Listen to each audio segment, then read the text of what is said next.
Olá pessoal, sejam muito bem-vindos no podcast 1818. Hoje nós teremos uma história incrível que iremos compartilhar com todos vocês. E claro, eu vou pedir para você se inscrever no canal, deixar os seus comentários, não esquece do like e compartilhar muito esse projeto. É muito importante esse seu apoio, porque isso nos fortalece essa linguagem de amor universal e aquilo que nós acreditamos enquanto ecumenismo, uma postura interreligiosa. Então, por isso que nós temos essas pessoas tão incríveis que vêm aqui dividir a sua história conosco. Então, vamos para mais um episódio do 1818.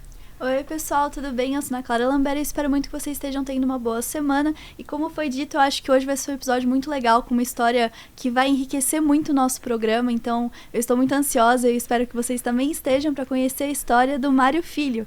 Mário Filho, você pode por favor se apresentar para o pessoal que está assistindo? Obrigado pela história maravilhosa.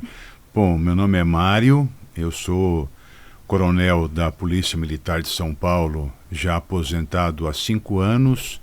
E sou um sacerdote de tradições afro-brasileiras. Eu acho que é por esse motivo, segundo, que me chamaram para essa entrevista. Estou aqui para colaborar com o que precisarem. Muito bem. Então, de pronto, eu já digo a você, muito obrigado pela sua presença.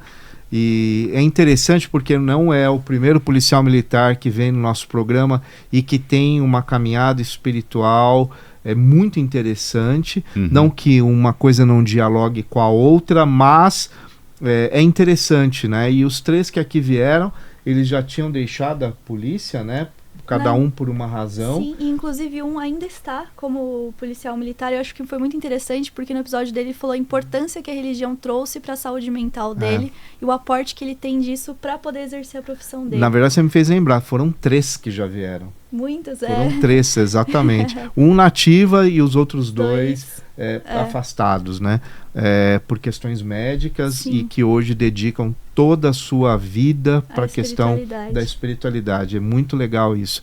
Bom, é muito comum a gente começar o programa perguntando para os nossos convidados como é que foi a sua infância, como que a espiritualidade ela se apresentou lá na sua mais tenra idade, se você já tinha uma inclinação à religião que você hoje professa e que você hoje é uma liderança. Como foi isso na sua vida? Bom, a primeira vez que eu coloquei os pés em um terreiro de Umbanda foi em 1976, levado por minha mãe. Minha mãe, como muitos brasileiros, vivia um casamento com muitos altos e baixos e foi buscar um látego, um refrigério, dentro de um terreiro de Umbanda, o que era muito comum e ainda é muito comum. E me levou com ela, porque era o filho mais velho, para que a acompanhasse. Eu tinha, na época, 9 anos de idade. E, dali em diante, eu me apaixonei pela Umbanda e fui trilhando o caminho da Umbanda. Quando eu fiz 15 anos, mais ou menos, eu fui para a Escola Preparatória de Cadetes do Ar, da Força Aérea Brasileira. EPICAR? EPICAR, sim. E lá não havia terreiros de Umbanda que eu conhecesse. Então eu acabei ficando no período que eu estava lá no Espiritismo, porque era a única coisa que poderia se assemelhar com a Umbanda. Depois de 2 anos eu voltei para São Paulo, para morar em São Paulo. Entrei na Polícia Militar já como soldado da Polícia Militar. No ano seguinte eu já entrei no Barro Branco para ser oficial e me formei em 92, e nesse meio tempo frequentava um terreiro ou outro. Essa foi a história até me formar como oficial da Polícia Militar. No decorrer da minha vida, muitas coisas aconteceram na parte espiritual, muitas. Então, em um retiro espiritual que eu fiz no mosteiro de Itaici, que fica no interior de São Paulo, é um mosteiro jesuíta, eu fui lá para fazer as práticas espirituais de Inácio de Loyola. Porque nessa época eu participava de um grupo ligado à Igreja Ortodoxa. E nesse retiro espiritual, nós fizemos algumas práticas meditativas voltada para o nosso conforto espiritual. Depois dela eu fui para a minha cela, que nós morávamos, porque eram 8 dias de retiro, nós morávamos cada um em uma cela, que era em torno de 2,5 metros por 1,5 metro, uma coisa, só que tinha cama só para nós dormirmos ali, algo bem austero. E eu tive um sonho, e nesse sonho apresentou-se para mim uma pessoa com vestimentas árabes e me perguntou o que eu estava buscando naquele espaço, naquele lugar. E eu falei que eu não sabia o que estava buscando. Eu só estava ali buscando, mas não sabia o que era. Ele falou para mim assim: o que você está buscando chama-se sufismo e você vai encontrar isso no Islã. Isso foi no meio do retiro. Eu estava no 4º dia de retiro até o 8º dia. No dia seguinte eu acordei, fiz minhas malas e fui embora do retiro. Aí o nosso diretor espiritual me interrompeu, eu estava indo para pegar o carro, falou: mas não acabou, mas estou indo embora, estou. Ele falou que eu precisava buscar aqui, eu já encontrei. Vim para São Paulo, que em Itaici é interior de São Paulo, voltei para São Paulo capital, fui até Mesquita e me converti ao Islã naquele mesmo dia. Nossa. E eu sou muçulmano desde então. Então eu sou muçulmano, a minha religião é o Islã e faço práticas afro-brasileiras. E nesse meio tempo eu fui galgando diversas atividades na minha vida. Fui morar na Nigéria para aprender o culto tradicional iorubá. Me iniciei em vários cultos, diversos cultos da tradição iorubá. Hoje habito a Nigéria, Togo, Benin, Serra Leoa. E tenho hoje um papel bastante importante no esclarecimento das pessoas no meu canal chamado Tradição Mário Filho, que alcançou agora 50 mil seguidores, e é um canal que visa trazer para as pessoas informações as mais profundas possível da nossa espiritualidade, seja de Umbanda, de Candomblé, do culto tradicional iorubá, que é chamado de Ifá, e outras práticas que existem no Brasil, Catimbó, o Ajurema, para que as pessoas tenham acesso sério a esse tipo de conteúdo. Porque como eu sou um acadêmico também, eu tenho 2 mestrados, um doutorado, 5 pós-graduações, eu me especializei nessa área academicamente falando, então trago uma união da fé, da parte espiritual, com o mundo acadêmico, para dar informações o mais bacana possível, em minha opinião, para as pessoas. Então esse é o meu trabalho. Uma curiosidade, esse retiro, obviamente ele tinha um conceito, um princípio espiritual dentro da ortodoxa. Não. Não era? Eu pertencia a um grupo ortodoxo, mas eu fui fazer um retiro católico. Católico, tá. Só para aproveitar as práticas inacianas. E os ensinamentos. Sim, claro. Tá. E dentro desse processo você tinha quantos anos? Isso foi em 95, eu tinha 28 anos. Era jovem, muito jovem. E aí você volta para São Paulo, já se converte ao Islã. Sim. E já começa ali uma caminhada. Aí fui logo em seguida, morei na Turquia para aprender o Islã na Turquia. Depois continuei minha vida, tanto na Umbanda quanto no Candomblé. E como que você conseguiu, eu acho que isso é uma curiosidade que as pessoas que estão nos assistindo devem ter, a questão da sua profissão, porque é uma profissão que demanda estar aqui no estado de São Paulo, por ser policial militar do estado de São Paulo. Como que você conseguiu agregar essa sua caminhada com a sua profissão? Para mim nunca foi um empecilho, para mim, Mário, nunca foi um empecilho a minha prática espiritual, qualquer que fosse ela. Eu enfrentei na minha carreira diversos problemas de intolerância religiosa, diversos. Os mais profundos foram em relação ao Islã, não em relação às práticas afro-brasileiras, mas sim em relação ao Islã. Em relação às práticas afro-brasileiras, o que diziam era que eu era maluco. Era isso que diziam a meu respeito. Dessa forma. Isso. E em relação ao Islã, que eu era terrorista. E eu fui retirado, por exemplo, de um comando de uma tropa. Eu comandava o Comando de Operações Especiais, que é o nosso BOP em São Paulo. Eu era comandante dessa tropa. E o meu comandante indireto, porque o meu direto era o comandante de batalhão, o superior a ele ficou sabendo que eu era muçulmano e me tirou da minha tropa, do comando da tropa, dizendo o seguinte: a tropa é muito leal a ele. Se ele virar terrorista, ele vai levar todo mundo para ser terrorista junto com ele. E eu fui tirado do comando dessa tropa, fui colocado num quartel a 60 quilômetros da minha casa, de castigo por ser muçulmano. Nossa. Chutaram. Sim. Aí eu fiquei quase 4 anos para conseguir voltar para perto de casa. Cara, é um absurdo o quanto ainda tem de preconceito e intolerância religiosa nesse país, né? Não, vocês não imaginam. Vocês nem imaginam.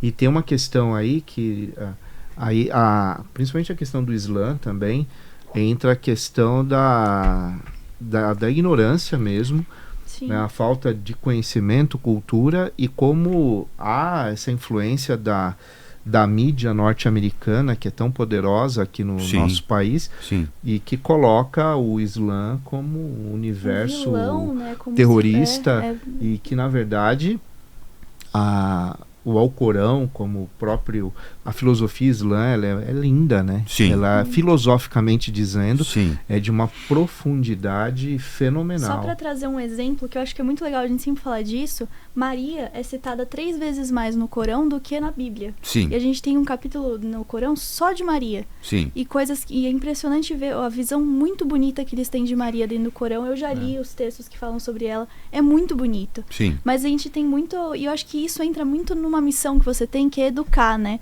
Você fala que você é educador com orgulho. Sim. Eu acho que existe muito isso de trazer as religiões através de um olhar que mostra que a intolerância religiosa vem de um ponto de ignorância. Não uma ignorância da falta de informação também, né? Porque a gente sabe que é muito fácil você julgar uma religião pelo que você vê na mídia, pelo que a gente tem esse estereótipo que cada uma delas carrega, e é muito complicado isso. Então eu acho que esse papel que você tem, principalmente nas redes sociais, de divulgar, trazer informação, é de extrema importância, né? Obrigado. Então, eu de verdade acho muito importante, que é uma das coisas que o 1818 tenta fazer, né? Sim. Trazer diferentes religiões, trazer diferentes pontos de vista e mostrar que, no fundo, todo mundo quer a mesma coisa. É o amor universal, é a luta por direitos humanos. Então, é muito importante esse tipo de trabalho e poder falar sobre isso, né? E eu queria falar um pouco sobre rede social. Se você vê muita resistência nesse meio, porque a gente sabe que é uma terra... Cada um pode falar o que quiser, só que a gente tem menos leis que controlam isso, que as pessoas sentem que elas têm mais força através de uma tela para poder destilar ódio, falar e trazer esses preconceitos à tona, né? E você tem uma grande visibilidade dentro dessas redes. Você sente muito isso? Muito, muito. Por exemplo, o meu engajamento, ele é altíssimo dos meus seguidores, mas fora dele é zero, é nulo, porque as redes sociais, as mídias sociais não entregam para quem não é meu seguidor nada. Então você vai nas análises feitas pela própria Meta, você vai ver lá, 99% de quem curte o meu material é quem é meu seguidor. Tá. 1% no máximo, às vezes menos, é de pessoas que não me conhecem. Então você vê que eles não entregam nada do meu material para as pessoas que não são, que são meus seguidores já. Tá. Então isso não proporciona mais pessoas, não proporciona mais tração na internet, não proporciona divulgação do meu trabalho, é só por nicho que eu já tenho uma ligação, que já me conhecem, sabem o meu trabalho como que é, e eu falo para eles mesmos, né? Então isso não interessa para mim. Eu gostaria muito de furar essa bolha, mas eu não consigo, porque as mídias, as redes sociais, elas são muito cruéis nesse sentido, muito. Então o conteúdo que você vai ver de outras práticas religiosas, ele vai ter entrega para milhares de pessoas, o que não acontece conosco, como se houvesse realmente filtros que evitassem que isso acontecesse. E de novo, né, você mede a competência de alguém pela religião que ele professa, né? É um absurdo isso. Sim. Né? É um absurdo você ter hoje em qualquer lugar, qualquer empresa, qualquer trabalho, a pessoa ela ser excluída ou sofrer algum tipo de preconceito por conta da religião ou da filosofia de vida que ela tem, né? Como se isso fosse uma questão que vai determinar se você é bom naquilo que você faz, né? Então eu acho que a gente precisa falar mais sobre essa questão, né? E deixar bem claro que a gente precisa nos desarmar, né, e respeitar o outro dentro da totalidade do outro, da individuação do outro, né? Não aquilo que eu quero que o outro seja, né? Mas sim respeitar o outro, não querendo catequizá-lo para que ele seja meu amigo, que ele possa exercer um papel dentro do local que eu trabalho. Então, eu acho que você trazendo essa história é um gancho importante para a gente poder falar sobre isso e, de certa forma, dizer o quanto isso é nefasto, né? Sim, sem dúvida. Né? Sem a gente dúvida. precisa ter também um pouco de coragem em dizer isso, porque a gente sabe que isso existe no nosso país e é um crime, né? O país mais miscigenado do mundo, onde o sincretismo ele aconteceu da forma mais plural possível, né? O Brasil, a gente tem influência de todos os povos do mundo, né? E junto dele a cultura, a religião, gastronomia, sim, tudo, claro. né? Então aqui é o último lugar do planeta que poderia ter qualquer tipo de preconceito. Sim. Então é importante o teu relato para a gente sentir, né, um pouco, não tendo sentido na pele, porque só quem está que sente de fato, Sim. mas é uma narrativa que eu acho que compõe muito do que o 1818 acredita, que é essa visão ecumênica e o respeito ao outro, né? Eu só não tenho mais problemas porque não sou preto e porque eu sou coronel da Polícia Militar. Então são duas situações que eu vivo que me protegem muito. Agora, se eu não fosse coronel da Polícia Militar e fosse preto, seria bem pior ainda. Sim. Eu não teria nenhum tipo de visibilidade. Não, com certeza. É porque existe a figura da autoridade, Sim. né? E isso, no nosso meio social, a gente sabe o que significa, Uhum. né? Então isso é um escudo, sim, que eu acho que acaba minimizando um pouco tudo isso que você está dizendo para nós, né? Isso eu não sofro tanto, né, por causa desses motivos, Sim. mas eu tento dar voz às pessoas que sofrem. Então eu sempre tento trazer nas minhas redes sociais esse recorte da questão racial. Porque a intolerância religiosa no Brasil ela é muito mais racial do que intolerância religiosa mesmo. É mais racismo religioso do que uma questão de intolerância religiosa. E isso é construído. Isso foi construído ao longo do tempo. E quando eu pego, por exemplo, no meu trabalho de mestrado, que eu faço sobre como a Polícia Militar atua no atendimento de ocorrências em terreiros de Umbanda e Candomblé, a gente verifica como que os terreiros enxergam a polícia e como a polícia enxerga os terreiros. O que é muito ruim, porque os terreiros esperam um comportamento do policial que ele nunca vai dar para esse comportamento nos terreiros. Então ele vai. Eu estava dando uma aula uma vez no Barro Branco, na época capitão, e dava aula para alunos oficiais, que seriam logo seriam aspirantes da carreira da Polícia Militar, que é o primeiro posto da carreira de oficiais. E a minha aula era sobre perturbação de sossego público, como o policial deveria agir em ocorrências assim. O meu módulo de aula era esse. E aí eu fiz um questionamento para os alunos. Vocês estão em uma viatura e há um acionamento da viatura para atender uma ocorrência numa igreja evangélica de perturbação do sossego público e que o som está muito alto e alguém reclama disso. Vocês estão passando por perto e vão até a igreja, vão fazer o quê? Aí tu, a gente vai conversar com o pastor, pedir para diminuir o som, a opinião foi quase que unânime. Eu perguntei, mas se a reclamação fosse de um terreiro de Umbanda? Aí a primeira coisa que o cara falou, jogava uma bomba de gás lacrimogêneo lá dentro. Aí todo mundo caiu na risada. Eu imagino a sua postura diante disso. Sim, aí foi o pega para capar, quase que eu me virei do avesso para me segurar, para não dar uma resposta ruim, mas eu, como professor, eu fui falar da questão racial, do que essa brincadeira refletia na sociedade brasileira. Ninguém entendeu isso, lógico, porque esse recorte da população brasileira não compreende aquilo que a gente fala. Não é da dimensão dele. Não, eles não conseguem compreender o que eu estou dizendo. Isso é um problema. Por isso a educação é tão importante. Porque nós falamos e as pessoas não conseguem ouvir o que a gente fala. Eles não conseguem compreender porque isso está muito longe deles. Falta abstração para compreensão. Né? Sim, e não é falta de cognição, não é uma falta de cognição, não. é falta... Até porque não estaria no barro branco se fosse cognição. Sim, claro, sem dúvida alguma. Mas é tão longe deles esse universo que eles não dão bola nenhuma para isso. Sim. Então ainda ficou como, eu vou jogar uma bomba lacrimogênea lá dentro e acabou. Vai acabar com o som. Como já foi no passado. Há inúmeros relatos que viaturas da PM entravam nos terreiros para quebrar todos os instrumentos musicais para não ter mais batuque. E relatos são vários nesse sentido, eu que levanto no meu trabalho de mestrado. É porque havia uma conexão com o marginal, né? Com a ideia daquele que cometia o ato criminoso, com aquele que frequentava. Sim, com a visão espaços. De quem frequentava era um preto. E o preto aí, é sempre ligado à parte criminalística. Sim, né? E aí é o processo histórico que a gente tanto grita hoje, né? Para que haja uma reparação justa. Sim, né? Sem dúvida. E real, né? Mas pelo menos que houvesse uma educação diferenciada para que as pessoas compreendessem a história do nosso país. Sim. Nosso país é construído sobre o estupro das mulheres negras e indígenas. Eu me lembro muito bem a minha mãe me contando com orgulho do avô dela, que pegou a minha bisavó, no laço. Então ela contava com orgulho que foi pega uma indígena no laço. E meu bisavô era português, por parte de mãe.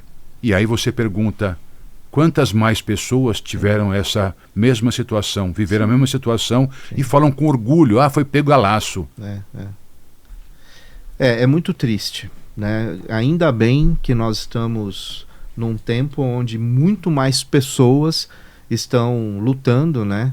Para que mude esse processo, porque isso vem cristalizado na nossa sociedade há séculos, né? E a gente precisa quebrar isso e às vezes precisa de força, né? Precisa de força, porque a educação... eu sou da área da educação, né?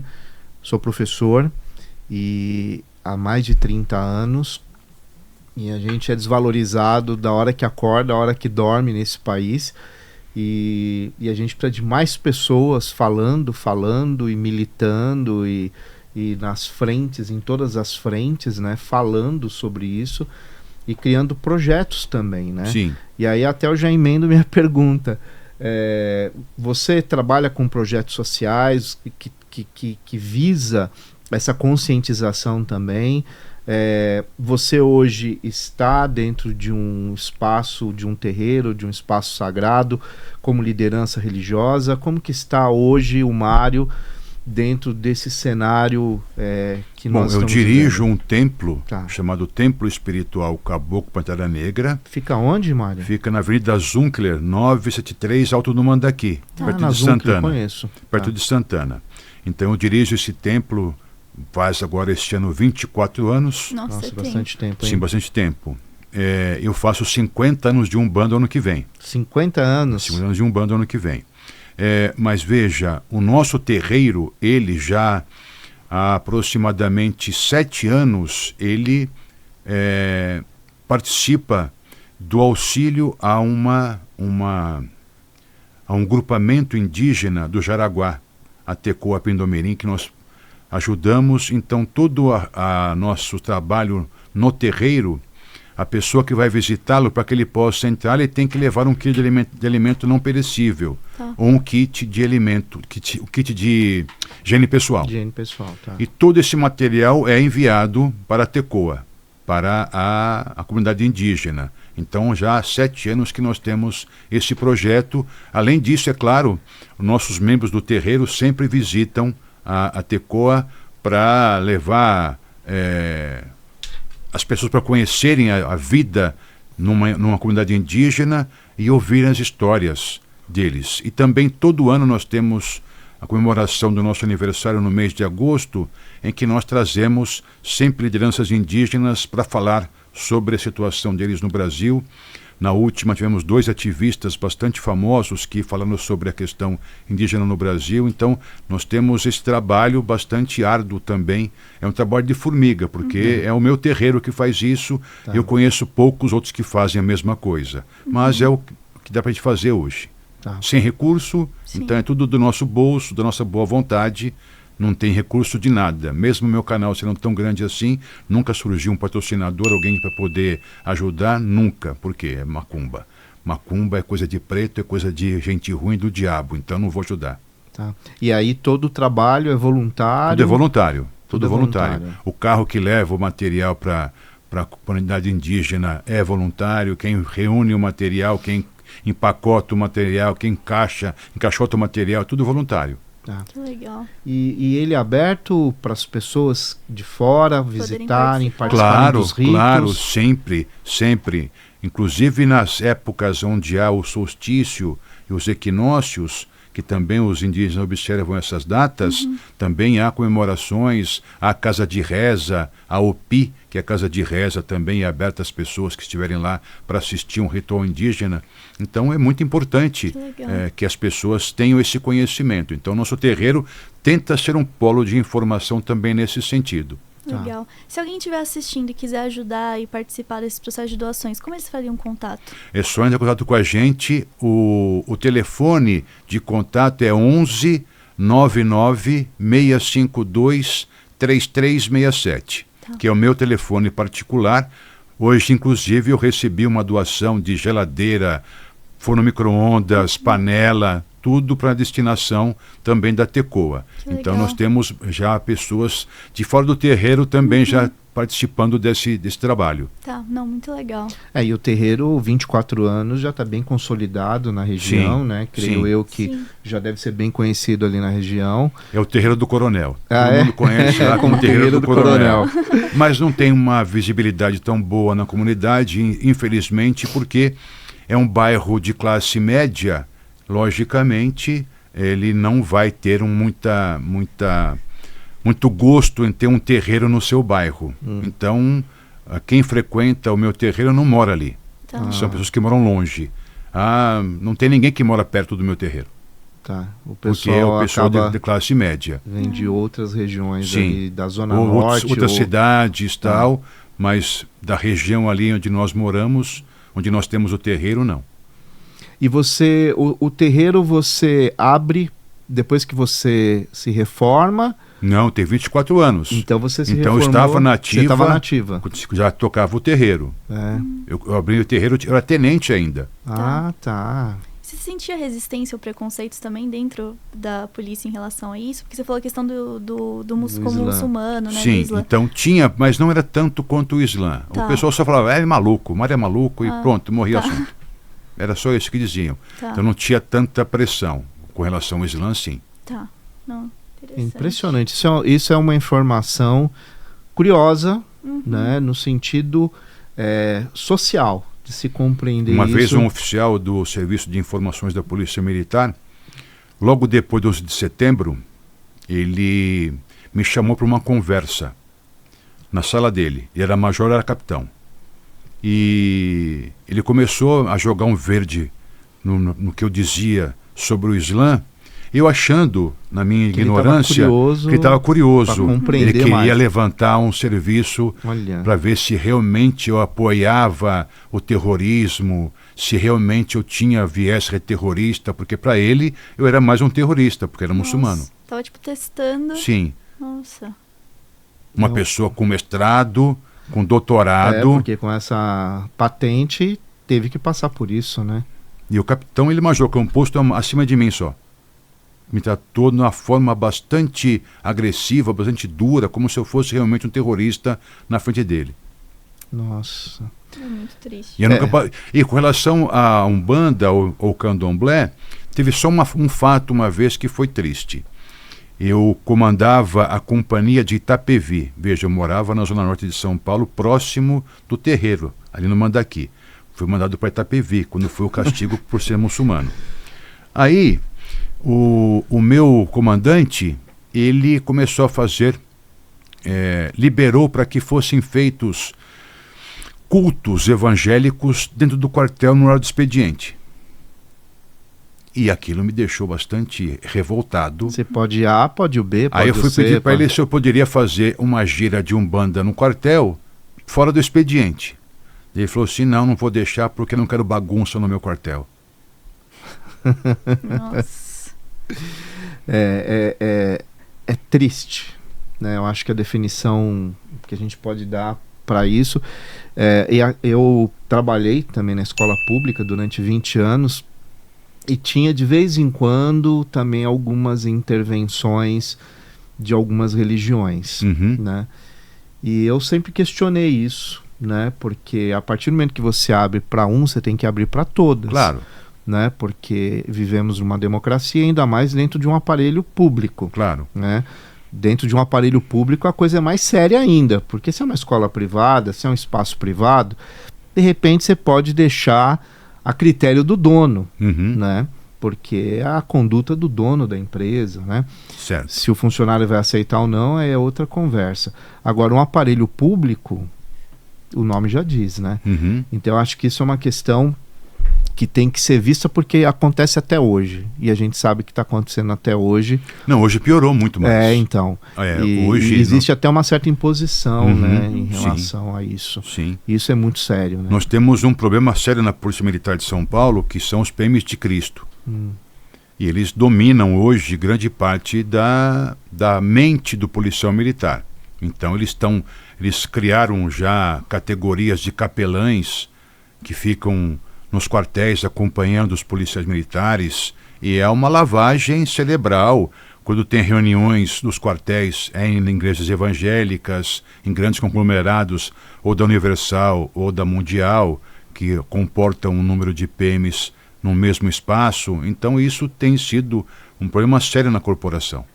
E é extremamente perigoso, porque a gente sabe que, infelizmente, a religião sempre foi usada como modo de alienação, né? E então ainda isso continua. É muito perigoso. E ainda muito continua. Perigoso. Então você vai ver o policial militar, por exemplo, ele tem uma adoração por Israel, achando que ele deve isso por ser evangélico. E qualquer coisa que fale contra Israel, contra o sionismo, tem que ser coibido de forma contumaz. E como é que eu vou coibir isso? Com violência. Então isso também é um problema que a corporação enfrenta hoje. E de ouvir, por exemplo, um comandante-geral em discurso falando do nós contra eles, dos inimigos. Como é um comandante-geral pode num discurso falar dos inimigos, os nossos inimigos? O policial militar não tem inimigo. E isso é fundamental que se compreenda. Nós não temos inimigos, não estamos em guerra. Só tem inimigo quem está em guerra, nós não estamos em guerra. Guerra contra o narcotráfico. Não. Guerra já está bem determinado o que é guerra. Guerra são exércitos que vão lutar entre si. Declaradamente, há uma declaração de guerra, isso é guerra. Agora, combater o crime não é uma guerra. Não são meus inimigos. Não estou lá para matá-los, para vencer os inimigos. Então, essa ideia dos inimigos, ela está muito forte hoje na corporação. Covid depois de 2019, né? Foi um período que isso ficou cada vez mais forte. 2018 começou, 2019 foi realmente, daí para frente, cada dia pior. Agora, eu imagino que deve ter sido difícil você com essa mentalidade no meio do oficialato, porque não é fácil quebrar algumas barreiras e sobreviver muitas vezes. Mas isso que aconteceu, que eu me aposentei por isso. Eu era comandante da rota. Quando eu fui, me chamaram para reunião para me escolher como comandante da rota, o comandante geral falou assim: Mário, a partir de agora você está proibido de fazer qualquer publicação política. Entendeu? Eu falei: sim, senhor. Você só publica coisas da rota, da viatura saindo do quartel, de ocorrências que vocês pegarem, nada de política. Estamos conversados? A gente está combinado assim? Sim, senhor. Estamos combinados. Ok. 1 ano eu cumpri isso. Durante 1 ano eu não coloquei nada de política nas minhas redes sociais. Mas antes era cheio de coisas políticas na minha rede social. Durante esse ano eu não fiz isso. Tanto é que os meus seguidores no Instagram chegou a 35 mil seguidores. E eu peguei Covid. Logo quando o Covid começou a ser uma coisa muito ruim. Foi em maio de 2019 que eu peguei Covid. Dentro do quartel, peguei Covid do meu motorista. Ele pegou da irmã que faleceu de Covid. Todo mundo da minha equipe pegou Covid. Todos, sem exceção, pegou Covid. Somente um teve sintomas. Foi hospitalizado, teve sintomas e depois conseguiu se recuperar. Tá. Eu tive apenas dor no ombro, que foi o que me deu o Covid. Só isso. E eu descobri que era Covid, essa dor no ombro, porque eu fiz o exame obrigatório pela corporação. Tá. E aí eu seguia todos os protocolos de segurança. Uso de máscara, álcool em gel, afastamento social. Mesmo trabalhando no quartel, todo mundo de máscara. Eu evitava ter aglomeração. Quando tinha reunião de oficiais, a reunião era feita no pátio ou em ar livre, para não ter nenhum problema de contaminação. Peguei Covid. O que eu fui fazer? Fui para minha rede social e comecei. Usem máscara, afastamento social, não sigam as palavras do Bolsonaro, não façam como ele fala, cuidem-se para que vocês não peguem essa desgraça dessa doença. Eu estava afastado do meu trabalho quando eu comecei a falar. Então eu fiquei 10 dias fora por causa do Covid. E fui 10 dias falando sobre isso. Até que num domingo à tarde começaram a me ligar. Que era para eu parar de fazer isso. Aí 2 políticos de Brasília me ligaram no meu celular em tom ameaçador, dizendo que iam acabar com a minha vida, acabar com a minha carreira. Fora as ligações que foram para minha casa, para a casa da minha ex-mulher. Ameaçaram minha filha e a minha ex-mulher. Ligavam para lá e falavam um monte, que eu ia me matar e acabar com a minha vida, que isso não ia ficar assim. E aí eu voltei para trabalhar. Quando eu voltei para trabalhar, o meu comandante indireto, como eu falei, o comandante do choque, o comandante direto, melhor dizendo, o comandante direto, ele me chamou e falou assim, a partir de agora, você não comanda a rota mais. Você vai ficar naquela salinha ali, ó, na minha vista, e lá de lá você não sai. Esse vai ser o seu fim da sua carreira. Lá é sua sala, pode ir para lá. E foi assim minha carreira, terminou assim. Nossa. Aí não havia mais travas, nenhuma combinação. Dali em diante, eu fui um contumaz crítico ao governo Bolsonaro e a tudo que ele fazia, e eu saí de 35 mil seguidores para 12 mil seguidores em questão de 2 meses.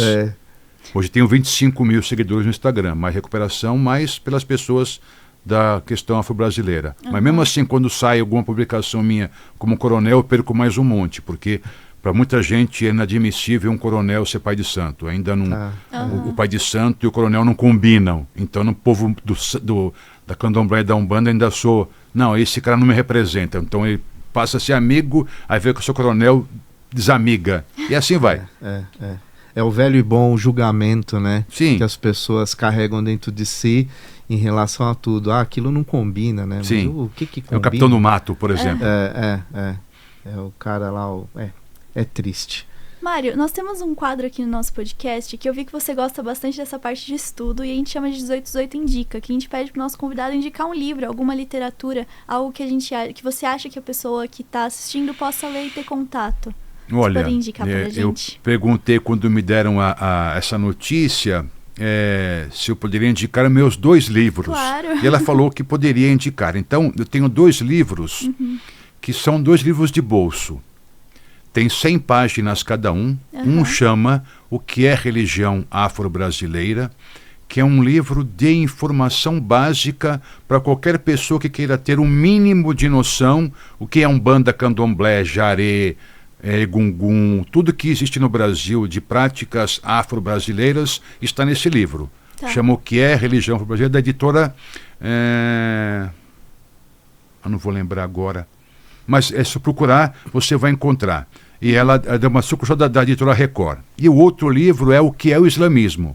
Também um livro bastante básico para que qualquer pessoa que queira conhecer o Islã sem se dedicar em alguns livros, vários para entender o Islã, é um livro de introdução para que a pessoa também possa compreender o Islã. Bem profundamente não vai ser, mas que a pessoa tenha uma noção do que é o Islã. Perfeito. Lembra aquela coleção Primeiros Passos, né? Esse é o intuito. Tá. Primeiro ela surgiu com uma editora Escala, já lembrei, editora Escala. Ela surgiu com o que é socialismo, o que é nazismo, o que é comunismo, então vários segmentos. Sindicalismo. Sim, aí isso terminou, aí começou com a religião. Então o que é islamismo, legal. o que é taoísmo, o que é religião brasileira, então são 10 livros também. E eu escrevi 2 dessa coleção. A gente vai deixar todos os links aqui também na descrição. E se você quiser ajudar a gente, compre pelo nosso link, que você também ajuda o canal sem pagar nada por isso, mas ajuda a gente poder continuar, porque a gente sabe que é difícil. Tá na Amazon por R$10. Eu não tenho nenhum direito do livro. O livro ele foi vendido com esse objetivo, que não houvesse nenhum tipo de ganho para mim, para chegar a ser R$10. Então, às vezes, na promoção, fica R$7,50. Nossa. E é frete grátis. É para ter acesso mesmo para que a pessoa informação. possa comprar, aquela pessoa possa ler e para ter informações. Então, ele ficou, por diversas vezes, entre os 10 mais vendidos. Tá. Porque é barato e bem informativo. Tá. Não, perfeito. Então, ó, link aqui na descrição ainda ajuda o nosso projeto a viver aí por mais tempo. E, Mário, o terreiro que hoje você lidera, é um terreiro de Umbanda, Candomblé, ou é um... O nosso espaço público é um terreiro de Umbanda. Internamente há o culto tradicional Yorubá, que não é aberto ao público, somente para as pessoas que são iniciadas. Então, quem vai visitar meu terreiro vai se deparar com um terreiro de Umbanda. É isso, o trabalho público é feito para o povo, em geral, um trabalho de Umbanda. Então, nossos trabalhos são aos sábados, quinzenalmente. Nossos trabalhos não são abertos ao público, assim, chega na porta e entra. Porque, mais uma situação, né? A prefeitura, como é um terreiro de Umbanda, colocou um nível baixíssimo de lotação. Então, são 80 pessoas. Tá. Meu espaço é gigantesco, mas só pode ter 80 pessoas. Então, eu tenho que ter inscrição na porta e só quem se inscreveu consegue entrar. Porque se eu liberar, vai dar 150 pessoas no mínimo que vão para o terreiro e não dá a visibilidade do meu canal. Então, vai ter muita gente para assistir o trabalho. Então, tem que colocar senha na porta para não haver lotação. Por quê? Se houver lotação, alguém vai denunciar. Sim. E é 15 mil de multa e lacra o terreiro. Eu não estou a fim de pagar 15 mil reais de multa. Agora, se a regra fosse para todos, ok. Sim. Né? Mas você vai na igreja evangélica, tem algum tipo de lotação? Não. Lá no nosso, sim. Então é bastante difícil isso. Então é o celular conferindo pessoas que estão com código QR, um QR Code, para ver, aí confere, entra. E é assim que funciona. Então a pessoa tem que entrar na nossa página templopanteranegra.com.br, lá vai ter um link de inscrição. Ela se inscreve naquele link e aí no dia da gira é só levar o comprovante pelo QR Code, já mostra e confere que a pessoa chegou. É assim que funciona. Você deve ter um grupo grande de pessoas que trabalham lá como voluntário para fazer as coisas acontecerem. Nós somos em 45 no meu templo hoje. Contando comigo, com minha esposa, somos em 45. Trabalhando efetivamente para que o terreiro aconteça. Sim. É muito trabalho. Sim. E é todo voluntário, então as pessoas não fazem ideia, né? Desde a limpeza, a manutenção, tudo. Nós temos também lá uma biblioteca. Estamos sempre recebendo doações de livros que ficam disponíveis para as pessoas que quiserem emprestá-lo. Nós temos hoje uma menina que se voluntariou para ser bibliotecária. Ela vai organizar toda a nossa biblioteca para fazer realmente a pessoa que for alugar ou emprestar o livro, que ela coloque num livro lá nosso de controle, porque hoje o pessoal vai lá, pega e eu espero que devolva, é isso. E geralmente acontece, a pessoa pega e devolve. Mas assim, eu queria que o terreiro tivesse um pouco mais de liberdade nesse sentido, não só aberto só aos sábados, mas que ele tivesse uma vida própria. Então a biblioteca para as pessoas visitarem e ficar lá lendo e ter essa capacidade, essa oportunidade de ter boas obras e poder lá ter um espaço para leitura. Mas ainda isso é muito longe da nossa realidade ainda. E qual foi o momento que você entendeu que você tinha que abrir o seu terreiro? Foi um chamado, foi espiritual? Como que foi isso para você? Foi assim, eu tive uma situação na minha vida que foi difícil de resolver e eu não sabia a quem recorrer mais essa situação que eu vivi. E eu tinha um grande amigo que era sacerdote de Umbanda, que já é falecido, que depois se tornou meu pai de santo. Lúcio Evandro Paneca de Oliveira, Tata Negão, que Lodumário receba entre os seus, ele era muito amigo meu. E eu tinha essa questão que estava me martelando minha vida. Aí eu fui procurá-lo. Falei, Lúcio, e tal coisa, você podia me ajudar? Ele falou, Mário, eu não faço a mínima sobre isso, esse assunto. Daí eu falei, o que você sugere que eu faça?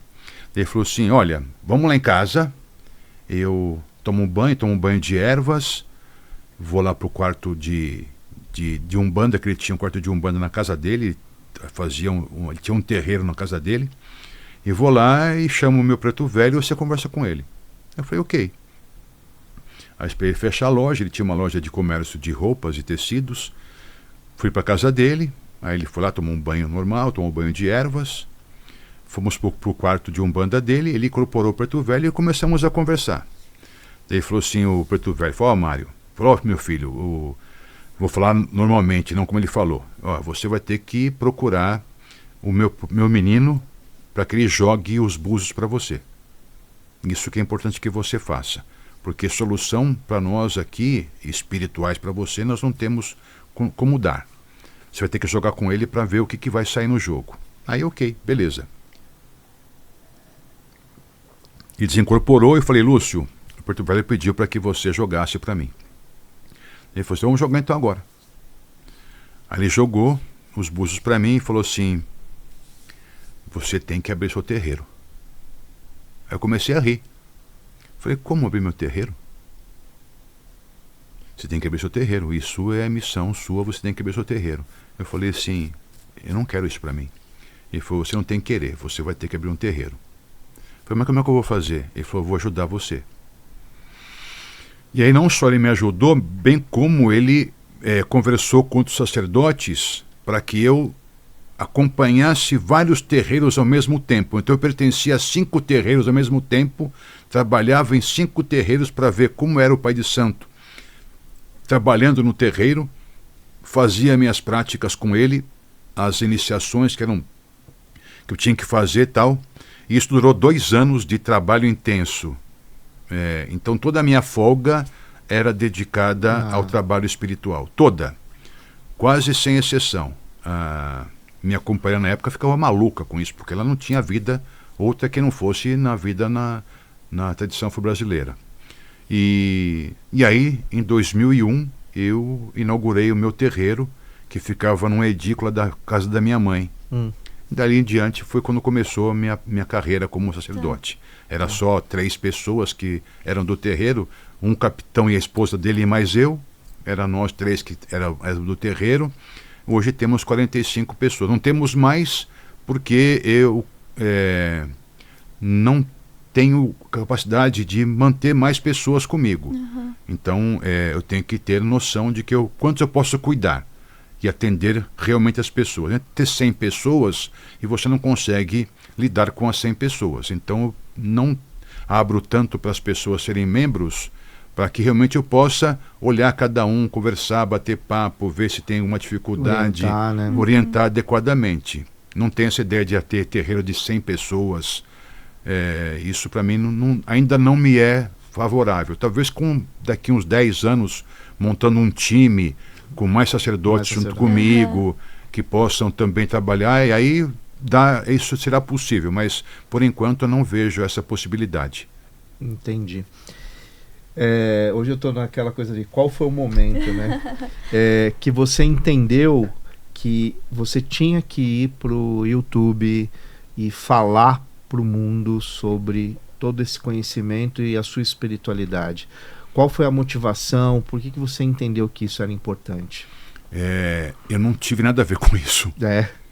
Os membros do meu templo que levaram a isso. Meu templo sempre teve muitos jovens, e jovens bastante ativos na mídia social. algo que eu não era tão ativo na mídia social. Eu tinha o Instagram, tinha o Facebook, morreu o assunto. O meu YouTube, na época, era voltado à mística islâmica. Então eu colocava lá músicas islâmicas, alguns rituais muçulmanos do sufismo e tal. Colocava só isso. Então o canal do YouTube era isso que tinha. Tá. Aí o pessoal do meu terreiro, os mais jovens, na época todo mundo tinha entre 20 e 24 anos de idade, todos muito jovens, falaram assim: babá, não temos que ir para a rede social, tem que ir para o YouTube. Falei: mas eu não tenho nenhum pendor para isso, não sei tocar isso. Falei: não, deixa com a gente vai gravar e vamos tentar editar os vídeos e tal. Tanto é que se você pegar os meus vídeos do começo, porque muitos vídeos não foram feitos quando eu comecei a divulgar no YouTube, eles são muito anteriores a isso, que já haviam sido gravados pelos membros do meu templo, já como um material de estudo para todos eles.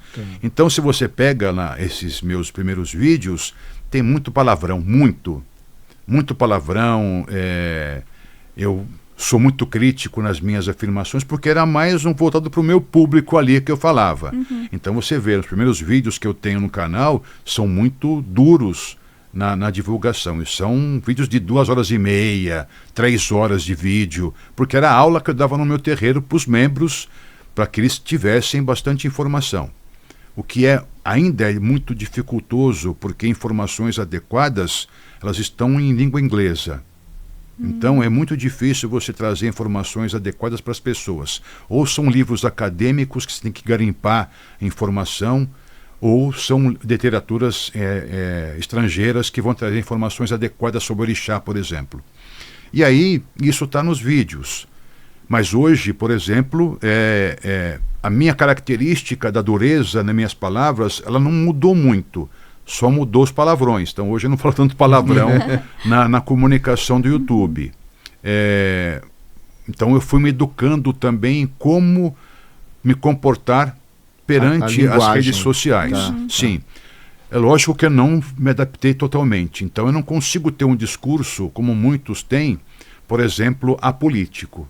Então você vai pegar os grandes sacerdotes de Umbanda que tem 500 mil seguidores, 400 mil seguidores, quase 1 milhão de seguidores, eles são amorfos em relação à política. Não falam uma vírgula da questão política. Todo o meu vídeo eu vou falar de política, sem exceção. O que eu sou muito criticado por pessoas que falam: religião e política não se mistura, como se ele fosse uma besta quadrada e não vê o que tem no Brasil hoje, né? Tudo é religioso. Sim. Na política. Sim. Mas ele vem reclamar, porque como é que um macumbeiro pode falar de religião? Tem que só falar de macumba, não pode falar de religião. De religião, não, de política. E eu vou sempre citando, né? Então eu cito as nossas figuras históricas envolvidas sempre na política. Então, a Umbanda, ela conta uma história da sua criação por meio de Zélio Fernandes de Moraes, que em 1908 teria incorporado o Caboclo de Encruzilhadas. Então esse é o mito criacional da Umbanda. É um mito, mas isso se tornou muito forte na Umbanda, e a Umbanda hoje fala sobre esse assunto como se fosse verdadeiro. Ele foi 2 vezes vereador pelo município de São Gonçalo, onde ele morava. E várias figuras importantes do candomblé da Umbanda foram políticas. Mas a pessoa não quer saber disso. Eu vou te dizer, você fala, mas a pessoa ela coloca um tapume na frente dos olhos e do ouvido para não ouvir e não ver aquilo. Você traz provas, fatos históricos, ela não quer saber daquilo. Documentos, não quer saber daquilo. Porque o que ela vai ter é aquilo que ela acredita que existe de verdade. Então, tudo isso é um trabalho que eu tenho feito para tentar educar as pessoas. E eu recebo muitos comentários legais nesse sentido, de pessoas que falam: o senhor tirou uma trava dos meus olhos, me fez enxergar diferente a política, diferente a religião. Então isso me anima a continuar o trabalho. Tem vezes que eu fico desanimado, mas quando vem esses comentários eu fico bem animado com isso. Vejo que o trabalho não está sendo não é em vão.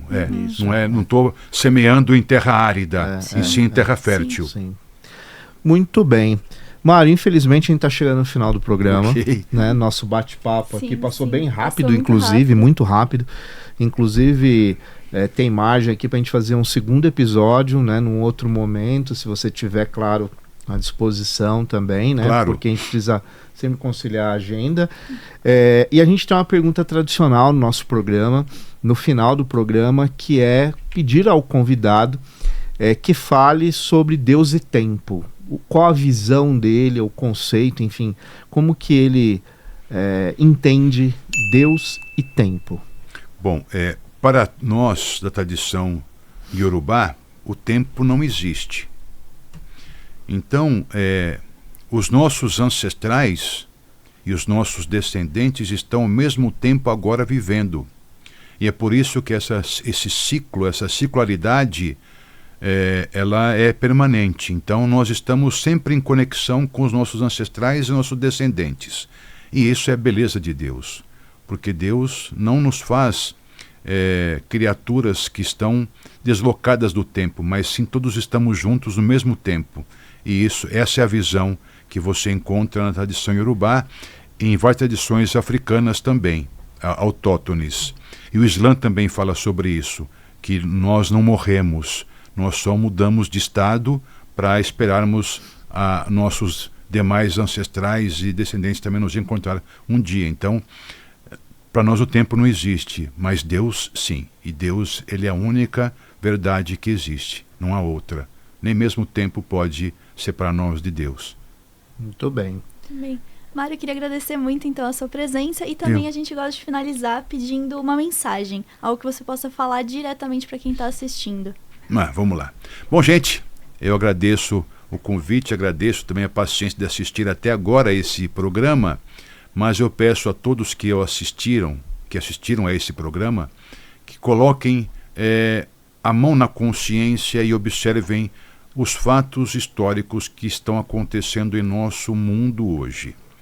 Nós estamos vivendo algumas situações difíceis, em especial no Oriente Médio, com o ataque ao Iêmen, um país soberano que está sendo bombardeado por forças americanas, forças israelenses, e a Arábia Saudita também bombardeia o Iêmen, um país minúsculo, com um exército minúsculo, mas que está sendo massacrado pelo exército americano, israelense e da Arábia Saudita.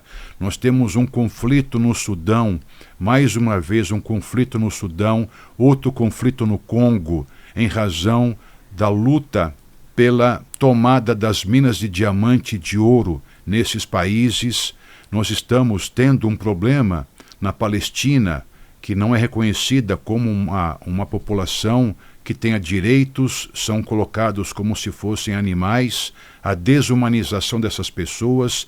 Também temos a mesma coisa no Irã, que é visto como um país de não-humanos, como de ETs ou malditos terroristas. Então nós temos que entender que nós somos seres humanos, e todos os seres humanos têm direitos iguais. Isso está na Carta dos Direitos Humanos para toda a população do mundo. Então não há diferença entre nós somos humanos, filhos do mesmo Criador, oriundos do mesmo Criador. Então nós temos que ter essa convicção e colocar a mão na consciência para que nós não sejamos massa de manobra de uma mídia comprada, de uma mídia que se vendeu aos interesses da elite brasileira e da elite mundial. Então saiam dessa bolha em que nos colocaram, para que vocês compreendam melhor como o nosso mundo está decaindo cada vez mais. Muito obrigada. Muito obrigado pela sua presença. Eu agradeço também o convite. Eu acho fundamental essas reflexões.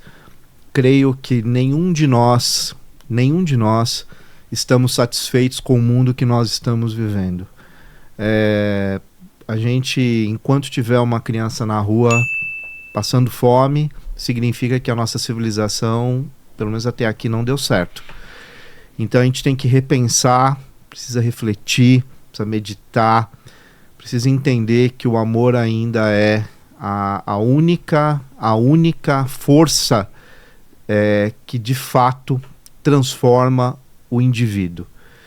A educação, processo vital para que haja mudança social.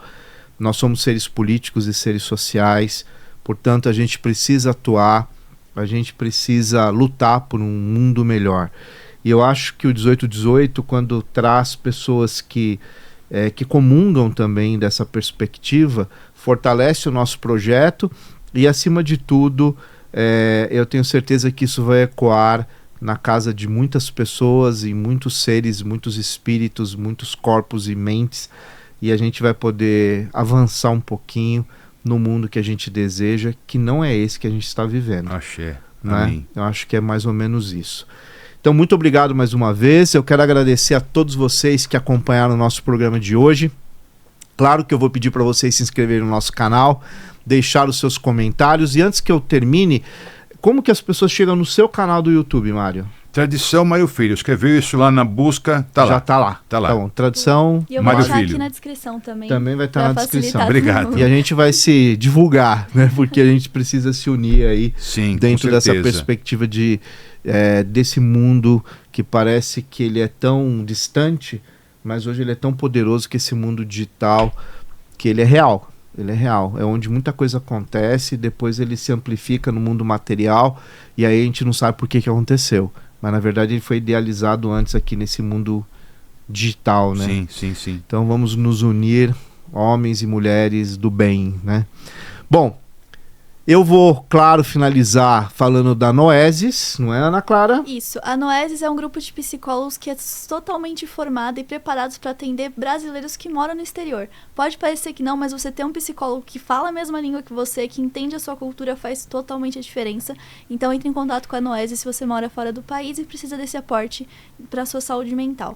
Nós temos também a Lute Benedetta, que é uma loja de velas e aromas com muito estudo de aromaterapia por trás. Então é bem interessante dar uma olhada no trabalho da Márcia. E temos por último a Bacari English School, que é uma escola de inglês com aulas 100% personalizadas para as suas necessidades. Então, por exemplo, você é uma pessoa que quer viajar, então você quer aprender o vocabulário específico da região que você vai, então ele vai preparar aulas para você, ou você estuda aviação e você quer aula sobre esse vocabulário.